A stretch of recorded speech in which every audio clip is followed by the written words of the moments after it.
وطر کی نماز کے بعد جو نفل 2 رکعت پڑھی جاتی ہے، کیا تہجد کیا بیٹھ کر پڑھیں یا کھڑے؟ وطر کے بعد جو 2 نوافل ہیں نا، جو صحیح تحقیقی بات ہے، یہ نوافل وطر سے پہلے پڑھ لینے چاہیے۔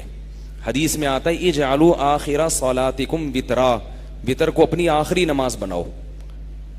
تو 2 نفل اگر آپ نے وطر کے بعد پڑھنے ہی ہیں تو وہ کب پڑھ لیں؟ پہلے پڑھ لیں۔ باقی ناجائز نہیں ہے، اگر کوئی وطر کے بعد بھی نماز پڑھنا چاہے تو شریعت میں کوئی پابندی نہیں ہے۔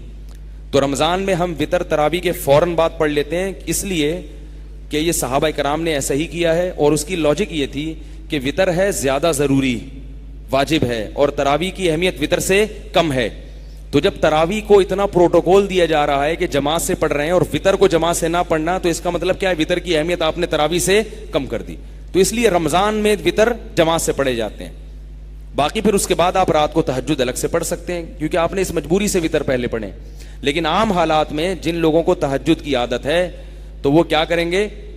وطر کو مؤخر کریں اور تہجد کی نماز کے بعد بالکل آخر میں پڑھیں۔ لیکن یہ اس کے لیے ہے جس کو یقین ہو اٹھنے کا۔ جس کو اٹھنے کا یقین نہیں ہے وہ وطر پڑھ کے سو جائے، اور پھر اگر آنکھ کھلے تو تہجد پڑھ لے، نہیں تو نہیں۔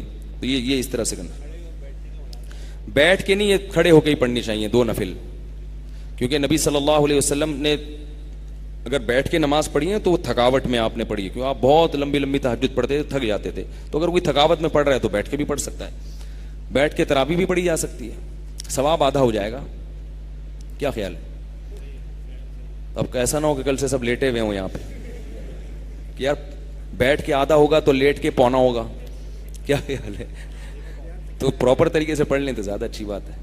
گلزمین صاحب UAE سے سوال ہے، تہجد پڑھنے کا سنت طریقہ پوچھ رہے ہیں جی۔ وہ کتنی رکعتیں ہوتی ہیں؟ نیز وطر تہجد سے پہلے پڑھنے ہیں یا بعد میں؟ جو فضیلت ہے کہ آخری رات کے آخری حصے میں وطر پڑھنے کی جو فضیلت ہے سر۔ تہجد کا بہتر طریقہ سنت یہ ہے کہ پہلے نیند کی جائے، تھوڑی دیر سوئے جائیں، پھر اس کے بعد رات کے آخری حصے میں اٹھ کے آپ نماز پڑھیں۔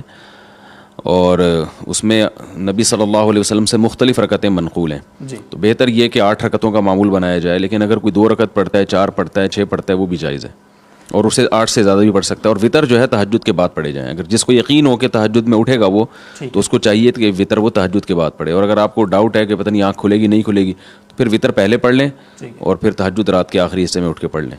بہت بہت شکریہ۔ اگر یہ بھی ڈاؤٹ ہے کہ اگر تہجد پڑھتے پڑھتے کہیں فجر ہی نہ شروع ہو جائے تو پھر وطر پھر بھی تو پہلے پڑھنا ضروری ہوں گے۔ بہت بہت شکریہ۔ ابو مبشر صاحب کشمیر سے پوچھتے ہیں، ایک شخص دبئی میں کسی کام کے سلسلے میں گیا، وہاں سے وہ جدہ گیا، جدہ سے وہ مکہ مکرمہ چلا گیا اپنے والدین سے ملنے جو کہ عمرہ کرنے آئے ہوئے تھے۔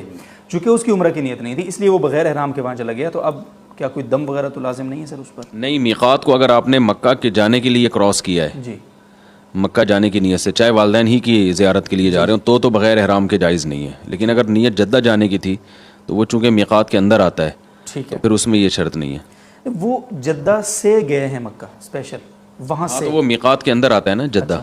ٹھیک ہے، بہت بہت شکریہ۔ شاہ رخ احمد صاحب کراچی سے پوچھتے ہیں، کیا سوتیلی ماں کے لیے سوتیلا بیٹا اور سوتیلے باپ کے لیے سوتیلی بیٹی محرم؟ سوتیلی بیٹی مطلب یہ کہ آپ نے کسی خاتون سے شادی کی اور ان کے پہلے سے کوئی اولاد تھی تو وہ محرم ہے باپ کے لیے۔ اسی طرح ایک آدمی کے پہلے بیوی سے کوئی اولاد تھی تو وہ بیٹا جو ہے اس اپنے والد کی وائف کے لیے محرم ہے وہ۔ ٹھیک ہے محرم، بہت بہت شکریہ۔